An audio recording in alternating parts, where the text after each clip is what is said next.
Haleluya, kita buka kitab 2 Korintus 6 ayat 16 sampai 18. Kita akan baca semua ayat ini. Bagaimana tertulis di depan ya.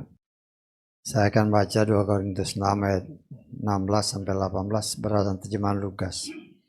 Dan persatuan apakah yang ada antara tempat kudus Elohim dengan kuil berhala? Sebab kamu adalah tempat kudus Elohim yang hidup, sebagaimana Elohim telah berfirman, Aku akan tinggal di dalam mereka dan aku akan berjalan di antara mereka, dan aku akan menjadi Elohim mereka, dan mereka akan menjadi umatku. Oleh sebab itu, keluarlah kamu dari tengah-tengah mereka, dan pisahkanlah dirimu, Yahweh berfirman. Janganlah menjamah yang najis, maka aku akan menerima kamu. Aku akan menjadi bapa bagimu, kamu akan menjadi anak-anak lelaki dan anak-anak perempuan bagiku. Yahweh Sebaot berfirman. Haleluya, silakan duduk. Puji Bapa Yahweh, kita bersyukur ya. Seringkali ayat-ayat ini mungkin kita dengar atau kita baca ya. Dan inilah satu kenyataan yang memang ada dalam kehidupan manusia. Setelah manusia jatuh dalam dosa, ya, dunia ini dikuasai oleh si jahat berdasarkan kitab 1 Yohanes pasal ke-5 ayat ke-19. Di sana dinyatakan bahwa dunia ini dikuasai oleh si jahat ya. Jadi kita harus mengerti benar bahwa kenapa dunia ini dikuasai oleh si jahat. Karena dunia ini kan tadinya dipercayakan kepada manusia. Ya, khususnya Adam dan Hawa. Tetapi Adam dan Hawa tertipu ya. Tertipu oleh si jahat. Karena artinya dia dikalahkan oleh si jahat. Tapi kita harus perhatikan baik-baik ya. Ya. Yang pertama tertipu itu si Hawa sebenarnya. Tetapi si Hawa membujuk suaminya, akhirnya suaminya jatuh. Jadi kalau kita perhatikan hal itu, ya kita dapat menarik satu garis yang nyata bahwa orang yang paling dekat dengan kita itu bisa membuat kita berdosa. Kenyataannya ya. Orang yang paling dekat dengan kita. Dalam hal ini ya, kan Adam tadinya nggak berdosa. Tapi dibujuk sama si Hawa, dikasih buah, Adamnya ngikut aja. Ya. Demikian juga sebaliknya, kadang-kadang ya laki-laki terbujuk, akhirnya yang perempuan dalam hal ini suami istri ya. Artinya musuh ataupun orang yang paling dekat dengan kita itu bisa dipakai oleh setan untuk menjatuhkan kita. Jadi kita juga harus sangat berhati-hati, setan itu licik. Setan itu licik dan dia tahu siapa yang lemah di antara kedua ini. Kenapa dia nggak menyerang si Adam? Karena Adam diperlengkapi firman. Kan firman yang menyatakan. Bapak Yahweh menyatakan firman kepada si Adam. Buah ini jangan kau makan ya.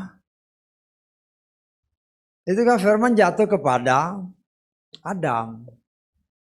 Waktu itu kalau kita baca urutannya, Hawa itu belum ada. Ya, jadi waktu firman itu dikeluarkan baru Adam aja. Lah setan ini kan lecek.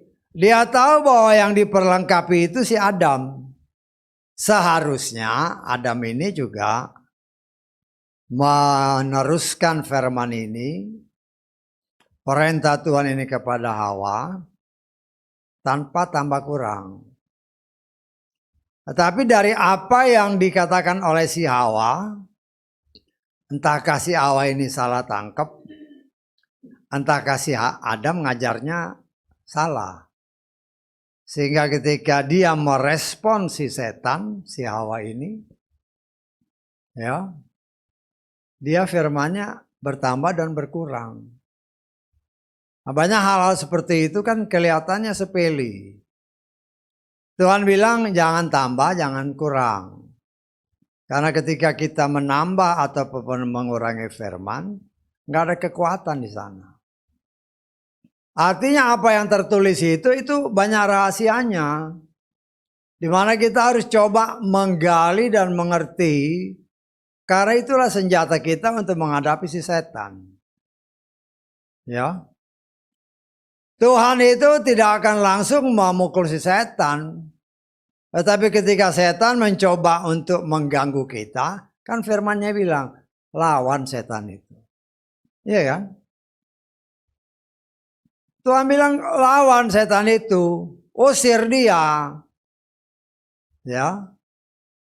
Bukan Tuhan yang usir, tapi Tuhan sebenarnya mau mengangkat kita.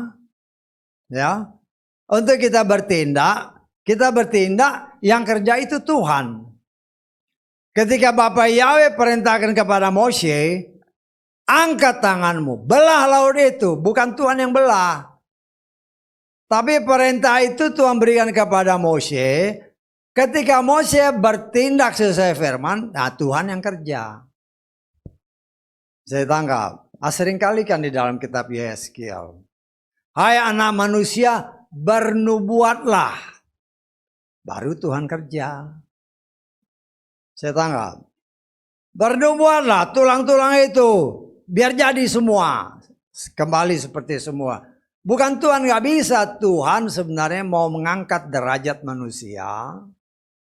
Ya. Ketika manusia bertindak. Nah.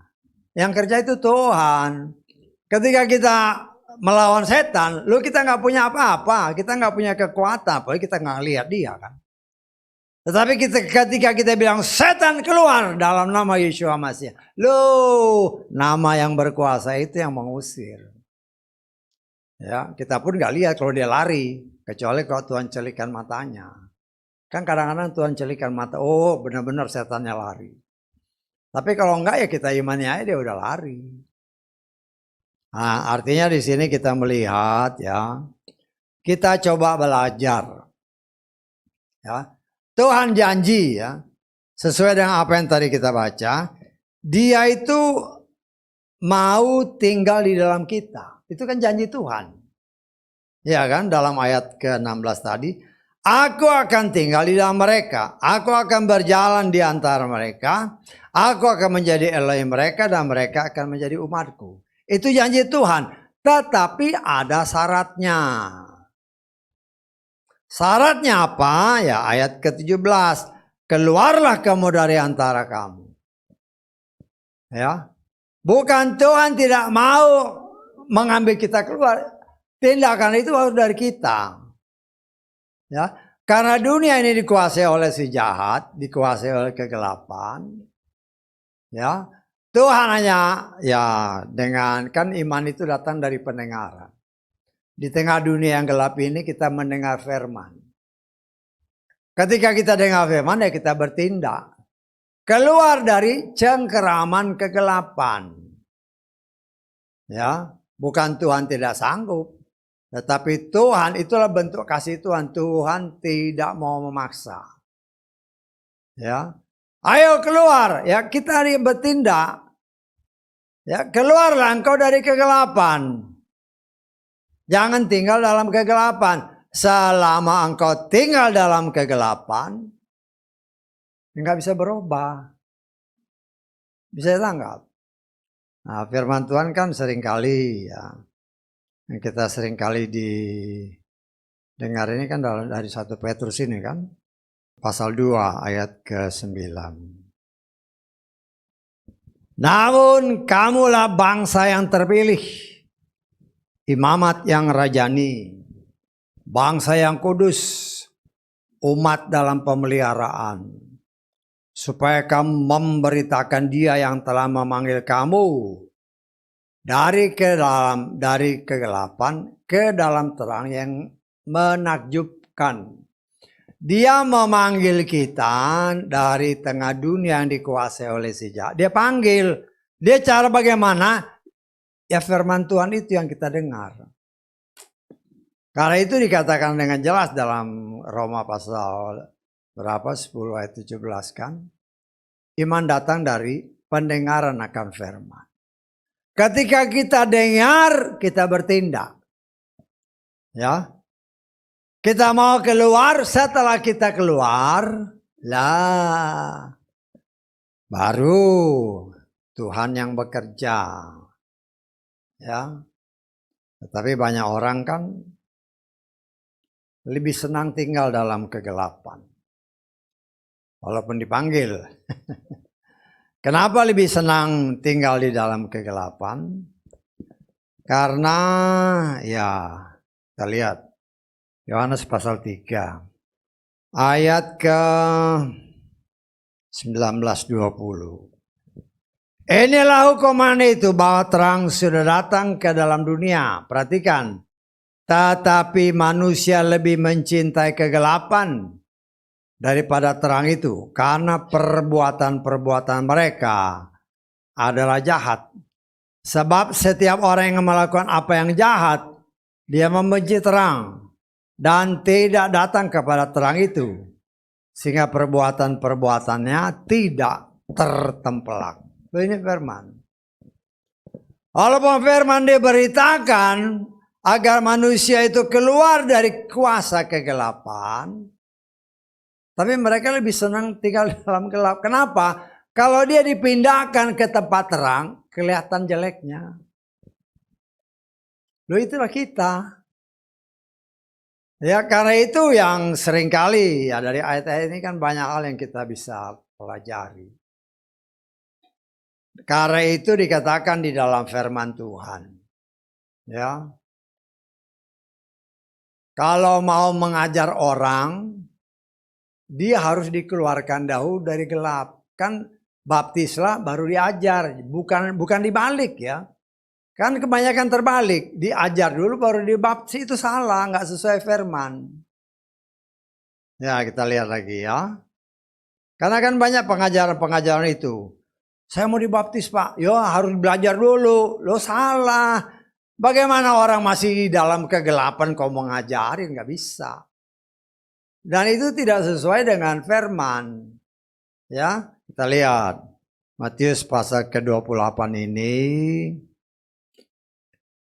Ayat 19-20. Jadi diperhatikan ayatnya benar-benar. Kita tidak mungkin mengajar orang kalau dia belum dikeluarkan dari kegelapan. Oleh karena itu seraya pergi. Muridkanlah sebuah bangsa dengan membaptis mereka ke dalam nama Bapa, Putra, dan Roh Kudus.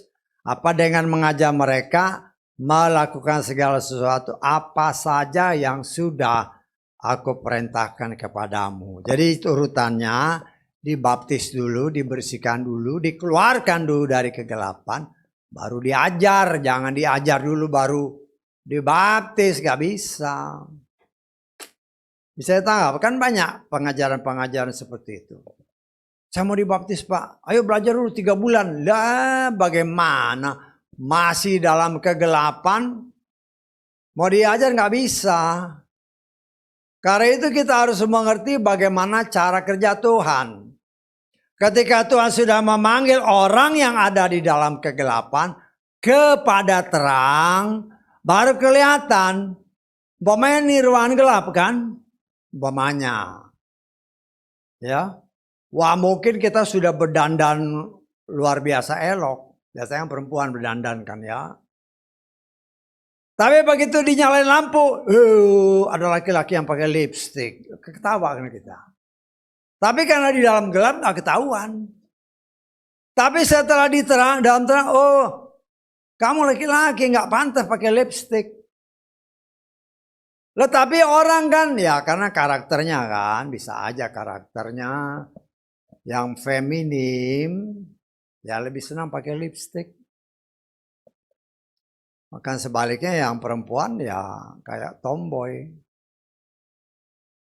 Tetapi itu bisa kelihatan kapan? Ketika dia ada di dalam terang.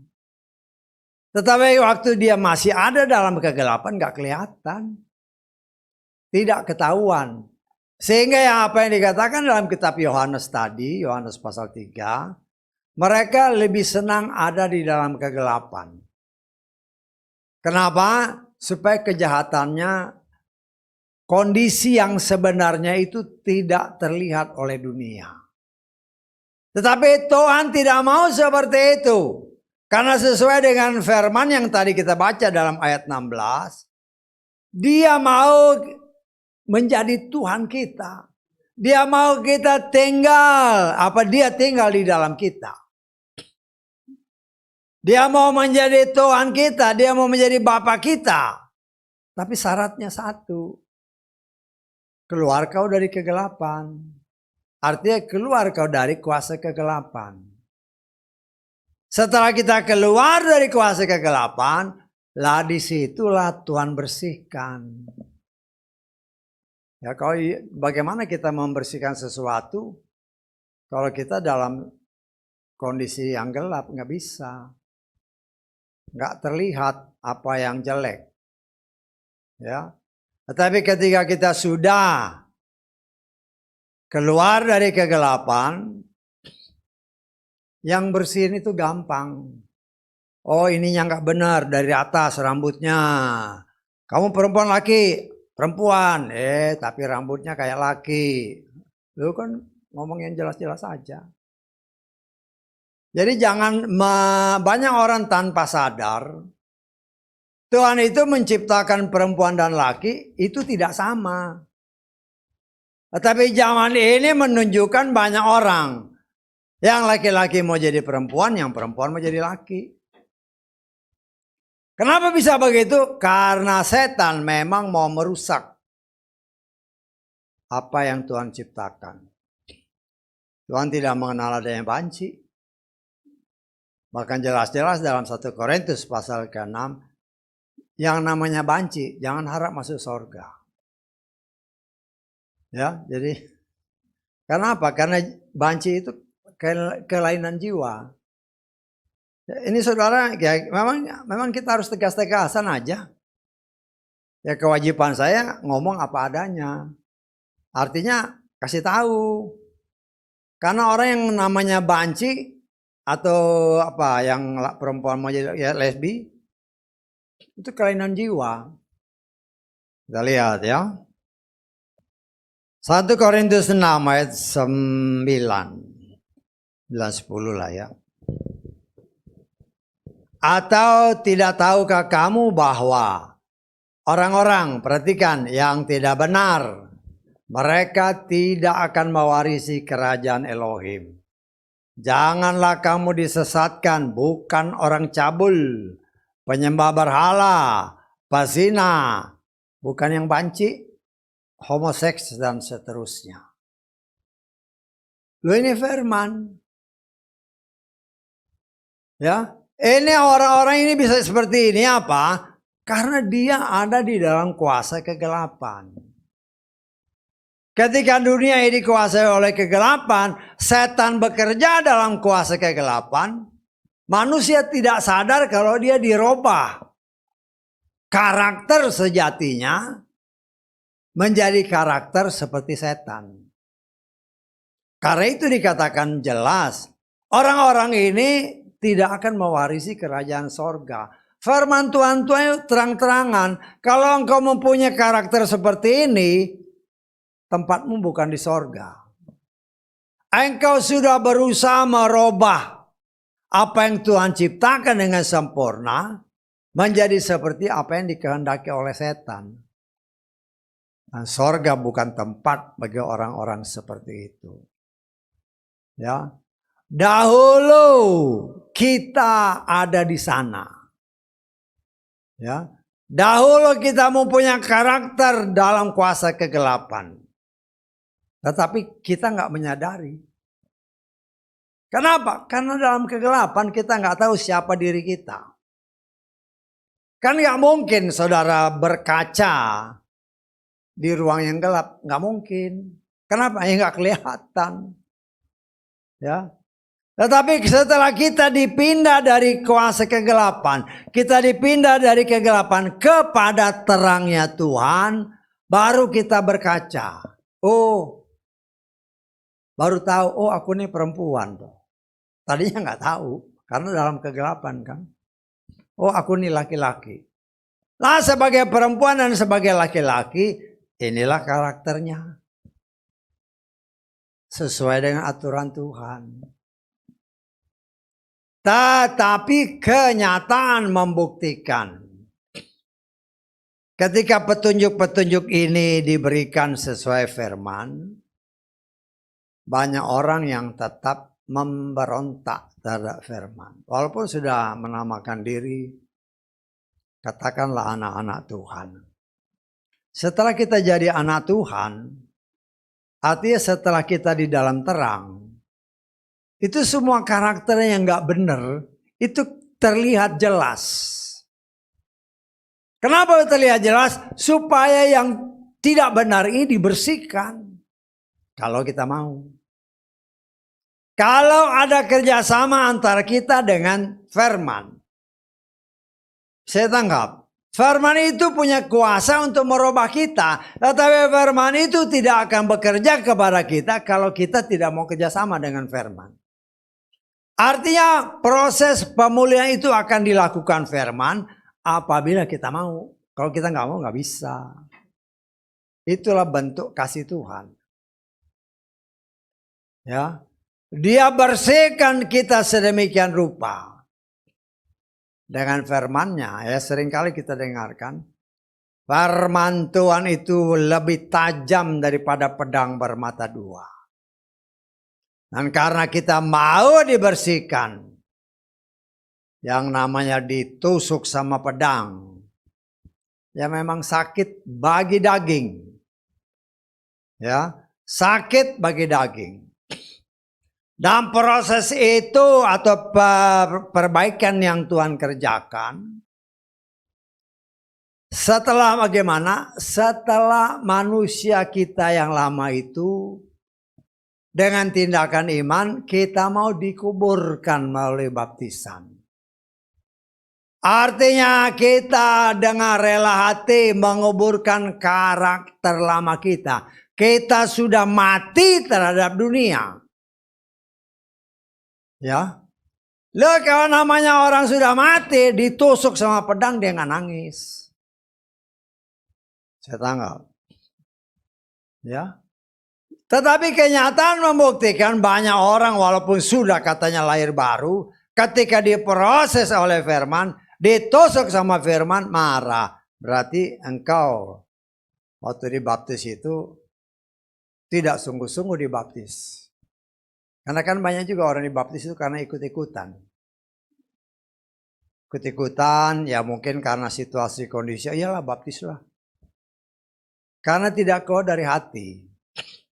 Ya, tetapi apabila Tuhan izinkan itu terjadi, ya artinya tidak mati beneran, ya, sehingga ketika ditusuk firman masih marah-marah, masih tersinggung, masih ya mengeluarkan kata-kata yang tidak baik, ya.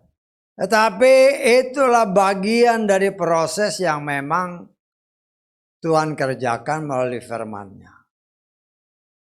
Dan apabila kita menyadari kita sedang diproses oleh Tuhan, dan kita mau sepakat dengan firman itu sendiri, walaupun sakit, diam. Berdiam diri kaki Tuhan, mohon Tuhan tolong. Aku mau berubah, tapi daging ini masih nongol terus. Lah karena kita minta tolong, maka dia akan tolong. Sabar ya, engkau sedang diproses. Tubuh dan roh dan jiwa kita sedang diproses. Terus menerus oleh firman. Ya. Dan firman Tuhan jelas menyatakan, ya, setelah kita diproses dengan cara Tuhan, setelah bersih, Tuhan baru mau tinggal di dalam kita. Kalau nggak bersih nggak mau dia. Tuhan itu kan kudus. Ya, apakah engkau mau menyamakan aku dengan berhala, kata firman Tuhan kalau kita terjemahkan secara bebas. Ayat ke-16 tadi atau di atasnya. Nggak bisa. Lah kita belajar mengenal Tuhan, dia sendiri menyatakan, aku ini Tuhan yang kudus. Apakah engkau menyamakan aku dengan berhala-berhala? Jangan. Tuhan itu kudus. Tetapi kita berusaha untuk, ya, mengerti kehendak Tuhan dengan benar. Ya, supaya kita benar-benar memiliki karakter Yeshua. Berbicara karakter ya berbicara pakaian ini. Ya. Kalau kita mau memilih pakaian yang cocok, ya kita ini mau beli pakaian lah. Kalau datang ke toko pakaian atau di mall-mall atau di mana lah ya. Ya. Kalau kita datang, kita belikan, kita cari pakaian yang cocok sama kita, bukan kita yang mencocokkan diri dengan pakaian. Saya tanggap, saya mau pakaian itu, wah sempit, ya nggak cocok, karena badanmu besar. Atau badanmu kecil yang gak cocok. Kita membeli pakaian yang cocok dengan tubuh kita.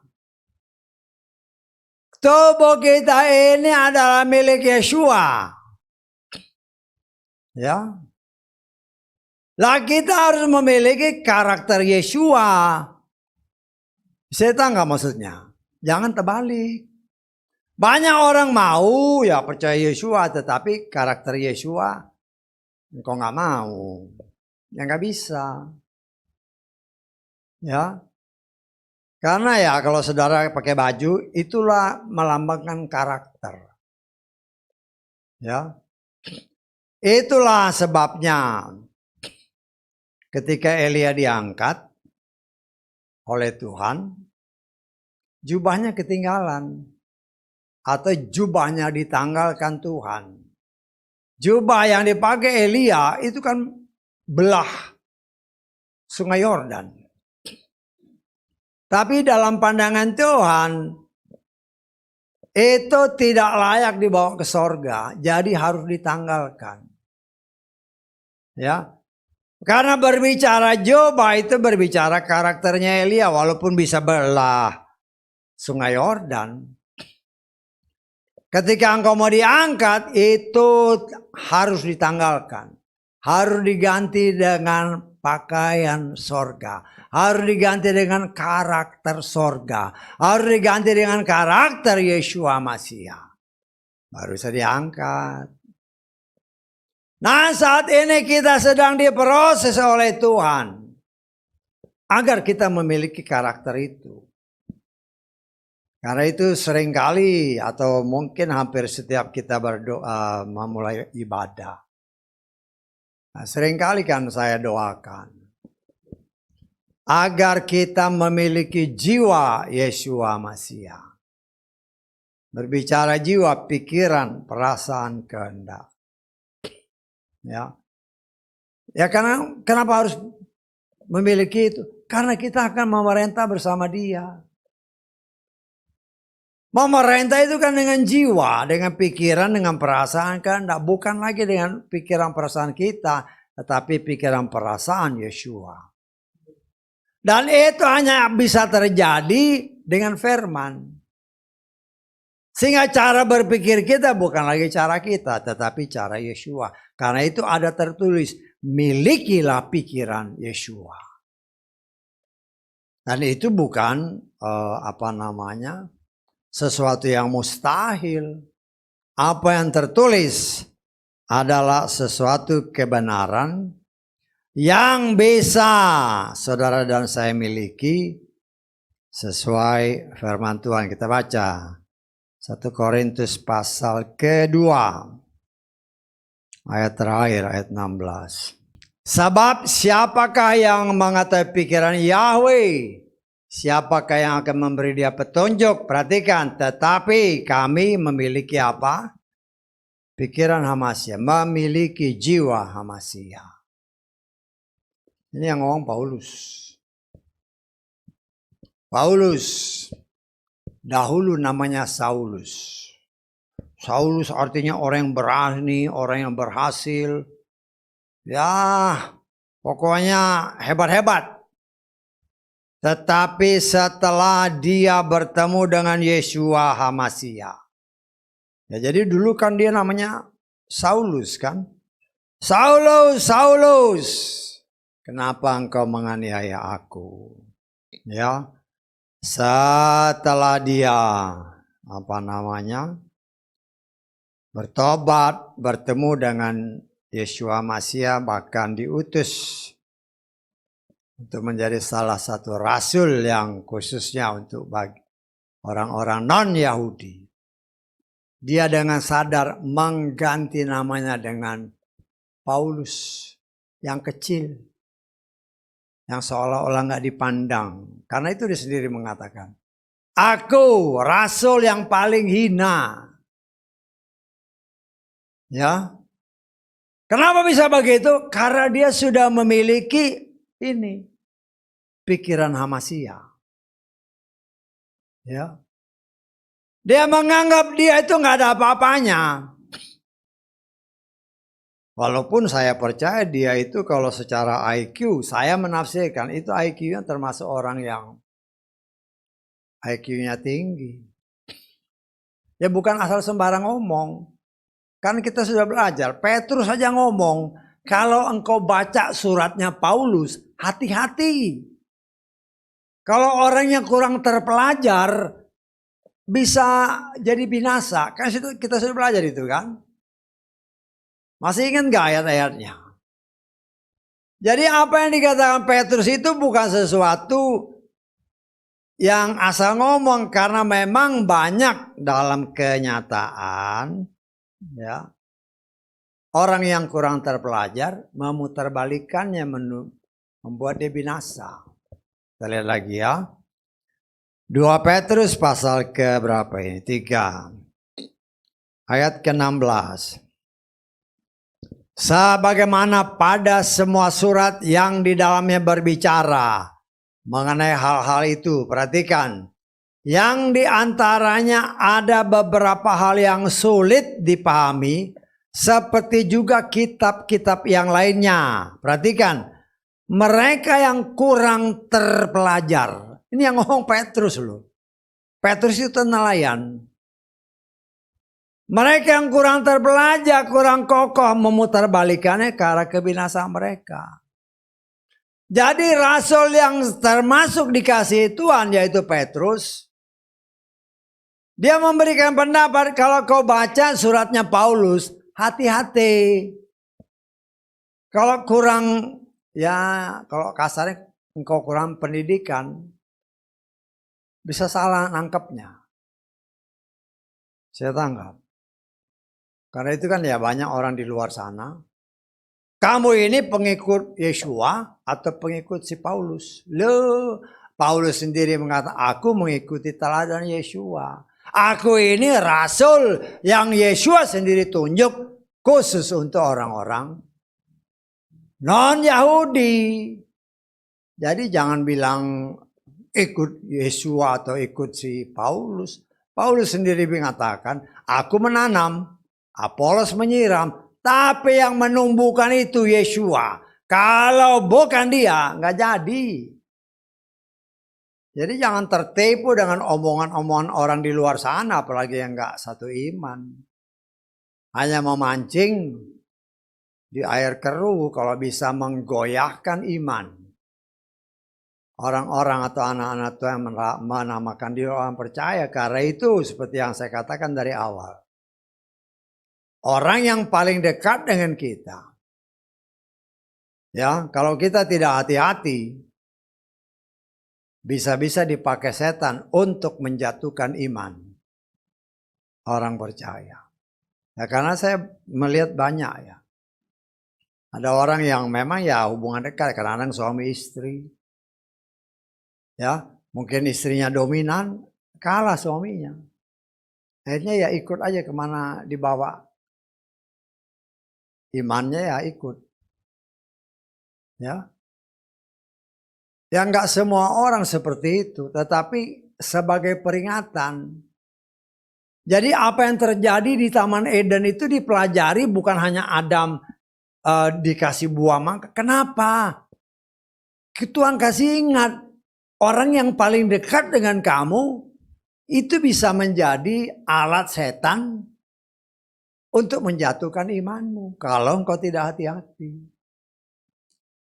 Karena itu dalam pandangan Tuhan suami dan istri itu memang satu.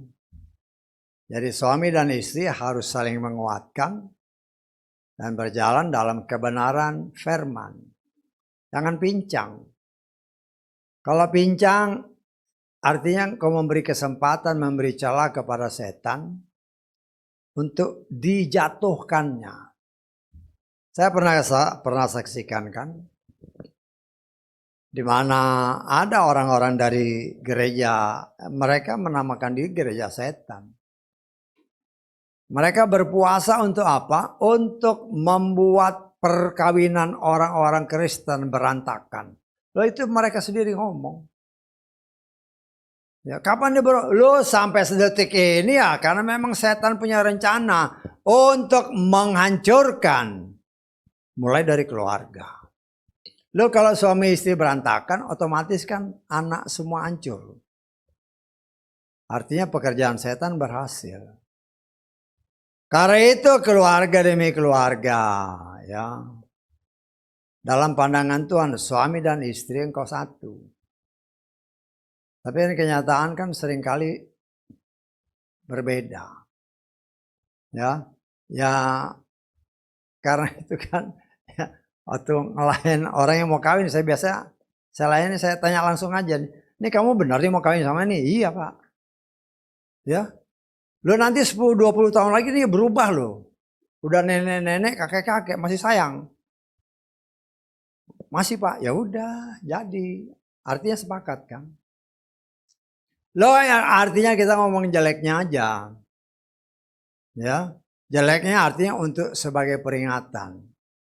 Karena firman Tuhan dalam kitab Maleakhi pasal ke-3 menyatakan, ya Maleakhi 3 atau Maleakhi 2 menyatakan bahwa aku membenci perceraian. Ya. Aku membenci perceraian lah itu suatu kebenaran ya dalam nanti sudah baca Maleakhi pasal 2 ayat 15-16 nanti dibaca. Tuhan tidak menghendaki perceraian. Tetapi kenyataan membuktikan. Karena dua kubu yang berbeda. Kan kita perempuan sama laki-laki yang sepakat jadi suami istri. Ini kan latar belakangnya berbeda. Entah latar belakang kebudayaan, karakter, pendidikan dari yang satu dari orang tua yang begini, yang satu dari orang tua begini. Tetapi ketika engkau sepakat, yang bisa menyatukan itu hanya Tuhan. Ya. Tetapi kenyataan membuktikan walaupun diberkati dalam Bapak Yahweh ya karena tidak mau sungguh-sungguh ya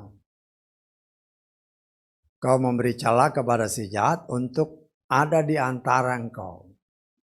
Itu yang membuat perkawinan biasanya berantakan. Ya, sehingga ya kita harus sangat hati-hati kalau sampai terjadi perceraian. Firman Tuhan katakan, kalau kau kawin lagi engkau berzina.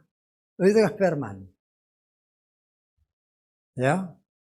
Tetapi itu banyak terjadi dalam kehidupan manusia. Namanya orang percaya pun ya sama aja.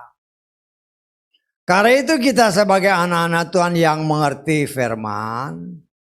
Apabila hal itu terjadi dalam hidup kita maupun keluarga kita.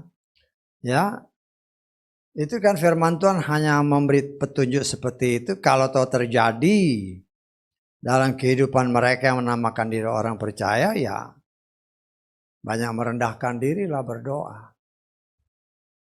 Ya, berdoa Tuhan minta ampun. Ya, Tuhan itu sangat setia kepada firman-Nya. Kalau firman-Nya dilanggar, dalam pandangan Tuhan itu berdosa. Tetapi apabila orang sungguh-sungguh merendahkan diri dan mohon ampun, Tuhan ampuni. Itu kan luar biasanya Tuhan di situ. Walaupun dosamu merah seperti kirmisi, kata apa itu? Kata kitab apa tuh? Ya? Yesaya berapa? Ya? Kita lihat coba. Yesaya pasal ke, dengar nggak? Pasal ke 55. Coba kita lihat pasal ke 55 ayat 11. Coba kita lihat, betul nggak? Salah atau benar? Tadi Yesaya pasal 1. Ayat ke 18. Ya nggak apa-apa kan saya nanya. Jawaban itu bisa salah, bisa nggak benar, tapi kan artinya dipacu lagi untuk belajar lagi, ya. Yesaya 1 ayat 18. Datanglah sekarang dan biarlah kita berperkara bersama. Yahweh berfirman, sekalipun dosa-dosamu seperti kirmisi akan menjadi putih seperti salju. Sekalipun memerah seperti lembayung akan menjadi putih seperti bulu domba. Apabila kita bertobat sungguh-sungguh, Dia pasti ampuni. Tetapi masalahnya karena ego Adam dan Hawa sudah tahu berdosa, gak minta ampun. Malah menuduh tuh si Hawa tuh yang bikin aku jatuh. Hawa lagi, oh itu si ular. Ya sudah. Bukan mengaku merendahkan diri, malah ngotot. Tetapi karakter itu sampai sekarang pun ada pada keturunan-keturunan si Adam ini. Udah tahu salah, bukannya koreksi diri, malah biasanya yang salah itu lebih ngotot lagi. Tetapi itu bukan karakter anak Tuhan. Kita belajar. Bisa aja karena kesalahan kita ditegur orang, ya diam aja dulu deh. Sampai kita koreksi diri. Kalau itu benar ya minta ampun lah sama Tuhan. Kalau kita minta ampun terjadilah ini. Ya, Dia sanggup membersihkan. Yang Dia mau kita mengaku. Ada tertulis Dia itu setia dan adil, 1 Yohanes 1 ayat 9. Apabila kita mengaku dosa kita, maka dihapus. Kan sama seperti ini. Kita lihat 1 Yohanes 1 ayat 9. Jika kita mengaku, patokannya mengaku, jangan ngotot. Ya, Dia adalah setia dan adil sehingga Dia akan mengampunkan kepada kita dosa-dosa itu, membersihkan kita dari segala yang tidak benar. Dia sanggup membersihkan. Nah, kita harus akui banyak dalam berumah tangga kan berantakan karena egonya masing-masing pegang ego sendiri. Ya. Dan di situ nggak ada Bapak Yahweh. Saya pernah menjelaskan kan di dalam, ya memang saya nggak tahu masih ada nggak ininya antar Is dan Isa di komputer kita itu, ya. Itu sebenarnya gambaran yang sangat jelas, di mana Is itu Alef Yod Sin sama Isa itu Alef Sin He, ya. Itu kalau digabungkan Alef sama Sinnya itu ada 2. Karena masing-masing Alef sama Sinnya ada. Alef sama Sin itu atau Es itu api yang menghancurkan. Masing-masing yang lakinya ada, yang perempuannya ada. Loh kalau ini digabung, ya double. Tetapi puji Bapa Yahweh dari kata-kata itu ada Yod sama He. Artinya ada Yahweh di sana. Walaupun ada api membara, ada ego masing-masing laki-laki dan perempuan. Tetapi apabila kita menempatkan Bapa Yahweh sebagai Tuhan kita, maka api itu sanggup dia padamkan. Tapi begitu Yod-He-nya hilang, ya sudah. Ya itulah kehidupan yang memang suatu kenyataan yang kita hadapi. Artinya kita sebagai anak-anak Tuhan, kalau kita menyadari Engkau yang hidup, kita yang hidup, bukan lagi kita. Tetapi Bapa Yahweh lah yang hidup di dalam kita. Kita ini kalau kita mau selamat, kan jelas dalam Filipi pasal 2 ayat 12. Kerjakanlah keselamatanmu sendiri. Dan kita hanya akan bisa selamat apabila kita hidup di dalam firman. Apabila seorang laki-laki hidup dalam firman, yang perempuan hidup dalam firman, damai. Rumah tangga penuh sukacita. Ya, bukan perang dingin. Ya. Atau katakanlah ada tertulis nanti saudara baca dalam 1 Korintus pasal ke-7.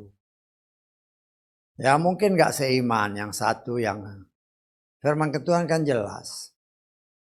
Apabila seorang laki-laki atau seorang perempuan yang tidak seiman mau tinggal bersama, ya gak masalah. Tetapi kita yang percaya kepada Bapa Yahweh, ya berdoalah untuk orang yang tidak seiman. Kita baca lagi ya. 1 Korintus 7 ini, kita baca mulai 12 coba. Kepada mereka selebihnya aku bukan Tuhan berkata, jika seseorang saudara memiliki istri yang bukan orang percaya, dan wanita itu setuju untuk tinggal bersamanya, janganlah dia mengusirnya. Seorang istri siapapun yang memiliki suami yang bukan orang percaya, dan pria itu setuju untuk tinggal bersamanya, jangan dia mengusirnya. Sebab suami yang bukan orang percaya itu telah dikuduskan oleh istrinya, dan istri yang bukan orang percaya itu telah dikuduskan oleh suaminya. Jika tidak, anak-anakmu adalah anak-anak cemar, tetapi sekarang mereka adalah anak-anak kudus. Ya. Jadi kalau saudara baca 1 Korintus ini, itulah kehidupan rumah tangga. Kadang-kadang ada perceraian. Ya kita belajar dari situ. Karena banyak rumah tangga Kristen juga berantakan karena ego masing-masing. Ya. Karena ego masing-masing. Karena itu saya berani katakan, kalau baik si laki-laki maupun perempuan hidup di dalam firman, tidak akan ada, yang kan gak ada ego masing-masing. Yang ada adalah kehendak Tuhan.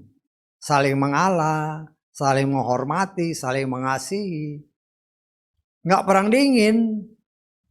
Ya, lah hal-hal seperti itulah yang memang Tuhan kehendaki karena dia benci perceraian. Tetapi masalahnya jelas-jelas dari arti yang nama yang tadi saya katakan, Isa sama Isa. Selama ada Bapa Yahweh di dalam kehidupan rumah tangga, maka di situ ada damai sejahtera. Tetapi berdasarkan ayat-ayat ini, kalau suami atau istri tidak seiman, ya, dan suami atau istri yang beriman ini ya berdoa supaya istrinya atau suaminya diselamatkan, kan jelas dikatakan, ya. Tetapi masalahnya kan kita ini, ego kita ini terlalu tinggi. Sehingga tidak mau saling merendahkan diri. Tidak mau saling mengasihi. Ya, bagaimana kita bisa mengatakan kita mengasihi Bapa Yahweh? Ya, padahal orang yang di depan kita, ya, kita nggak bisa kasih, nggak mungkin. Bisa tanggap? Bagaimana mungkin dia yang kita tidak lihat kita katakan aku mengasihi engkau. Oleh yang engkau lihat aja engkau nggak kasih. Jangan terbohongi oleh si setan. Gak bisa. Apalagi jelas 1 Yohanes pasal ketiga ayat 15 menyatakan. Ya. 1 Yohanes 3 ayat 15. Setiap orang yang membenci saudaranya dia adalah pembunuh. Namanya pembunuh gak bakal bisa masuk surga.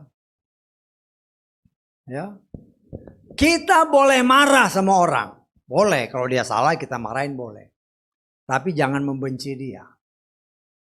Benci kelakuannya, tapi jangan benci orangnya. Bisa tangkap? Nah, kita harus memberikan contoh yang baik. Ya. Tetapi kalau dia tetap tidak mau berubah, ya pisahkan dirimu. Tadi kan kata, pisahkan dirimu. Kados arti sesungguhnya dalam bahasa Ibrani adalah memisahkan diri. Memisahkan diri dari apa? Dari kegelapan itu.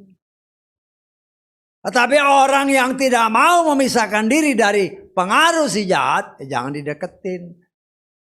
Hati-hati dalam pergaulan. Karena pergaulan yang buruk bisa merusakkan kebiasaan yang baik, ada tertulis. Ya, Tuhan tidak mengajarkan kita membenci orang.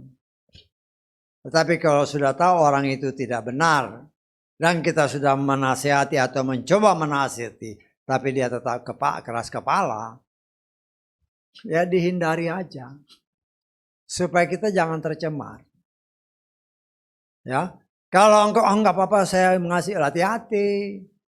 Telur bebek engkau taruh di dalam lingkungan tanah liat yang kau campur garam, cepat atau lambat dia akan jadi asin. Bisa ditangkap? Pernah kan dulu waktu SD dulu praktek kan telur bebek, cari tanah tanah liat, kasih garam, taruhlah telur bebek. Seminggu kan, kurang dari seminggu, udah jadi asin. Lah itulah karakter manusia.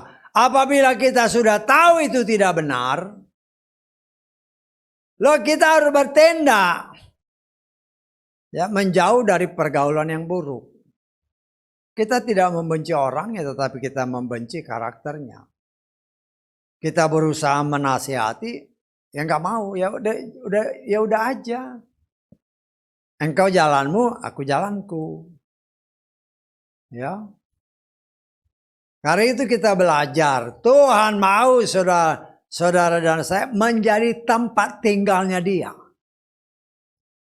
Kan dia bilang, dia mau tinggal di dalam kita. Dia mau kita ini menjadi anak-anaknya. Syaratnya, keluar kau dari pengaruh si jahat. Ya. Bukan Tuhan tidak bisa, tapi Tuhan mau bentuk kasihnya. Kita bertindak sendiri dengan kemauan kita sendiri, aku harus keluar dari pengaruh si jahat. Kalau kita bertindak, dia akan membimbing. Ya. Kita tidak membenci orang yang ada dalam kegelapan, tapi kita membenci kelakuannya. Nah, supaya kita jangan tercemar seperti telur yang jadi telur asin, ya kita menghindarkan diri supaya kita jangan terpengaruh dengan karakter yang tidak bagus. Ya, kecuali Tuhan izinkan kita tinggal dalam lingkungan. Dan kalau hal itu terjadi, hiduplah seperti ikan laut. Saya sudah pernah kasih bayangan kan? Ikan laut selama dia hidup, walaupun di dalam laut yang asin, dia nggak akan jadi asin. Selama hidup ya. Enak aja, lo engkau pancing ikan laut, engkau memasak, kalau kau nggak kasih garam, tawar dia. Ya, kan nggak ada orang ya ibu-ibu khususnya lah. Engkau mau masak ikan laut, pasti dikasih garam kan?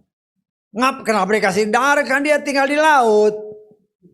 Karena selama dia hidup, dia tidak akan terpengaruh dengan lingkungan. Itulah yang saya katakan. Apabila Tuhan izinkan kita ada dalam satu lingkungan yang brengsek sekalipun, tetapi selama kita hidup di dalam dia, kita tidak akan terpengaruh. Nah, contohnya ya kita mulai mungkin orang bilang, oh kita minoritas, ya nggak jadi masalah.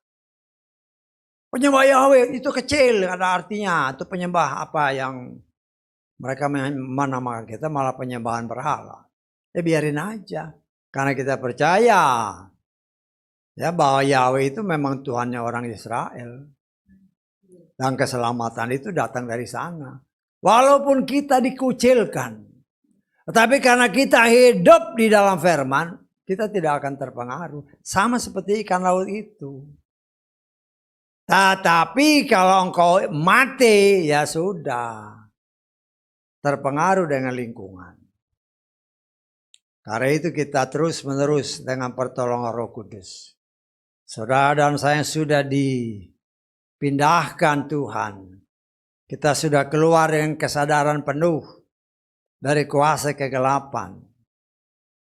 Dan ketika kita ada di tempat terang, terlihat banyak sekali yang gak beres dalam hidupku. Tetapi karena kasih Tuhan, karena kita datang sendiri kan, kita mau keluar sendiri dari kegelapan. Nah Tuhanlah yang bersihin. Kita sebagai calon pengantin Yeshua. Ya, perempuan-perempuan kan, ibu-ibu yang sudah kawin. Waktu mau kawin kan dandannya luar biasa. Ya kan? Kenapa? Karena engkau berdandan untuk suamimu. Supaya kelihatan cantik. Begitulah kita dengan Yeshua. Karena pengantin kita adalah Yeshua. Kita sedang didandani. Ya, namanya pengantin kan pakaian biasanya kan putih. Ada sedikit noda titik aja kok bisa begini ribut. Lah itulah kita. Tuhan tidak mau ada setitik noda sekalipun kepada calon pengantinnya. Itulah saudara dan saya. Dan ketika kita dengan setia menjaga kesucian, kan pakaian tadi kan, kalaupun setitik kan.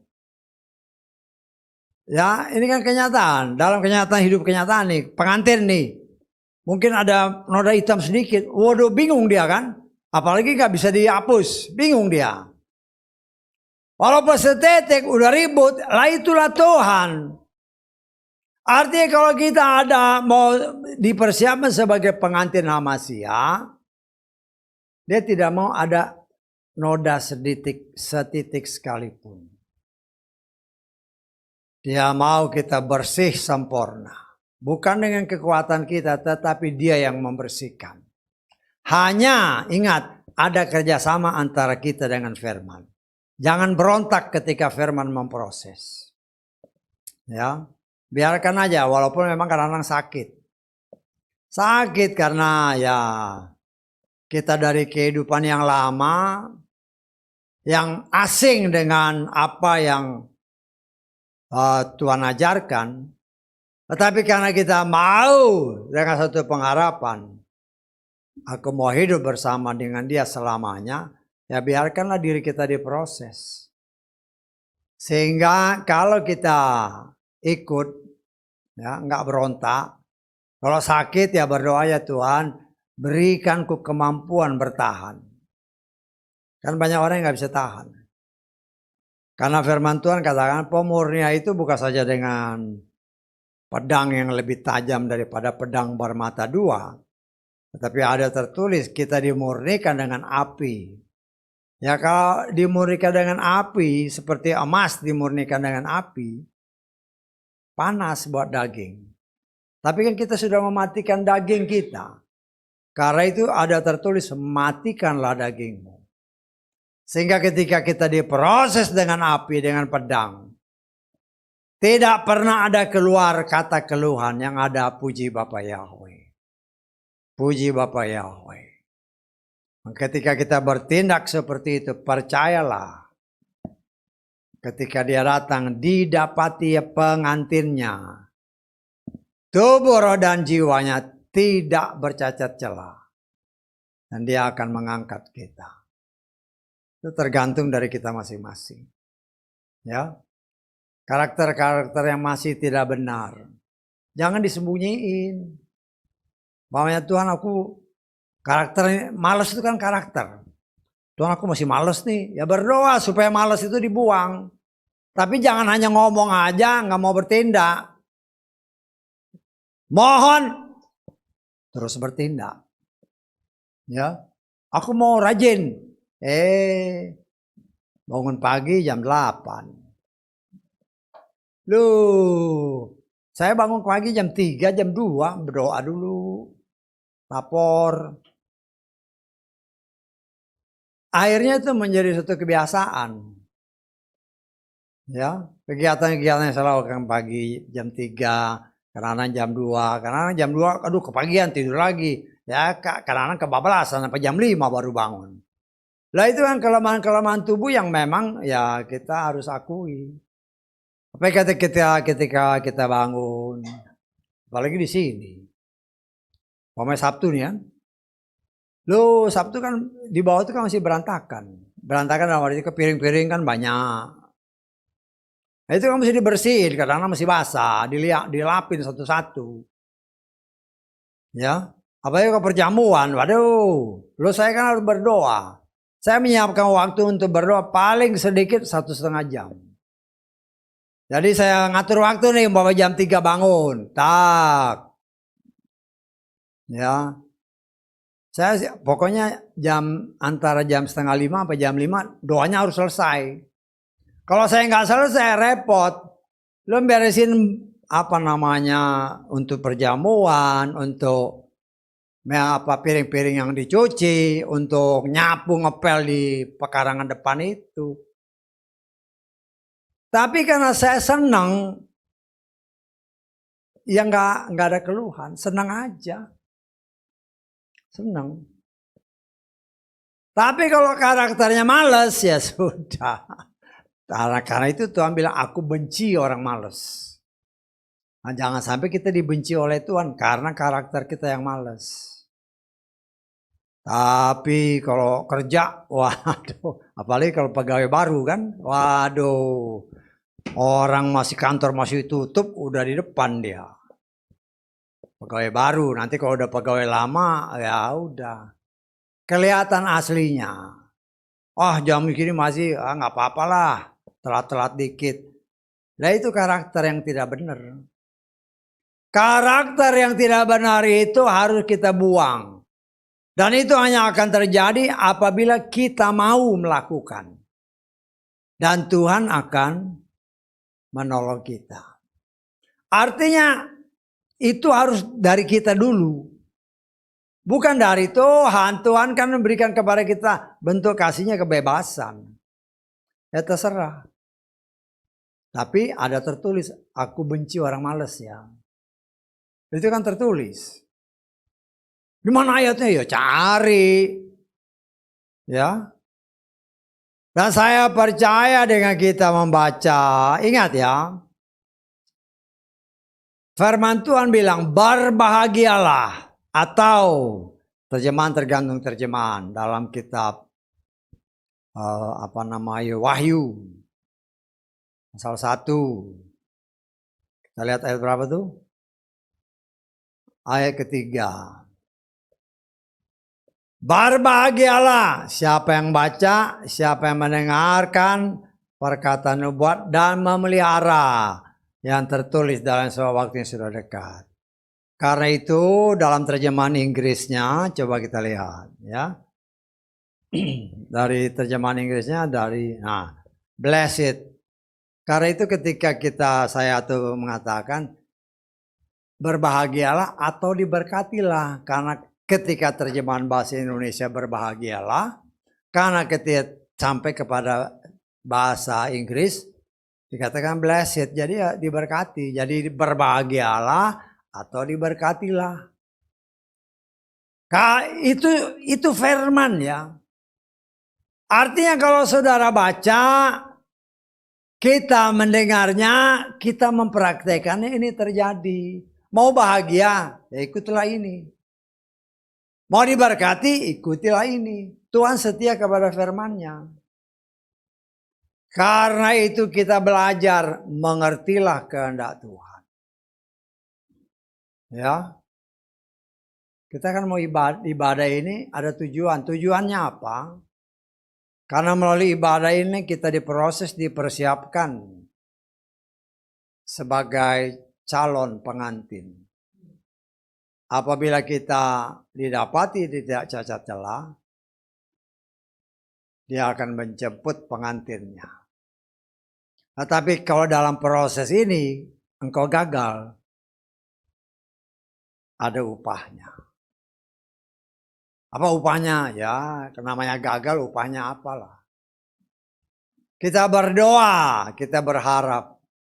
Jangan sampai kita melihat atau mendengar orang diangkat, terangkat. Bisa tanggap? Saya tidak mengajarkan seperti itu. Saya mau atau berharap atau berdoa. Ketika pengangkatan, saya terangkat, bukan ngelihat, bukan mendengar. Saya terangkat. Kita terangkat. Bukan mendengar dan melihat. Kalau kita mendengar dan melihat, berarti kita nggak diangkat. Bisa tangkap maksudnya? Dan untuk itu kita ada proses. Dan proses itu dipersiapkan dan Tuhan serius untuk melakukannya. Tetapi karena bentuk kasih Tuhan. Itu akan terjadi apabila kita mau bersepakat dengan firman-Nya. Itu akan terjadi. Ya, karena itu jangan sampai kita hanya melihat dan mendengar. Tapi berdoa terus. Sehingga aku menjadi bagian daripada orang-orang yang memperoleh kasih karunia. Diangkat oleh Tuhan. Dan tinggal bersama Dia. Karena itu pemisahan yang sedang Tuhan kerjakan. Terus menerus kita membiarkan diri kita diproses. Sehingga apabila kita benar-benar didapati layak, Dia akan tinggal di dalam kita. Menjadi Tuhan dan Raja kita. Yang mengatur jalan hidup kita. Dan apabila kita hidup di dalam Dia, dunia tidak akan bisa menjamah kita lagi. Haleluya, amin.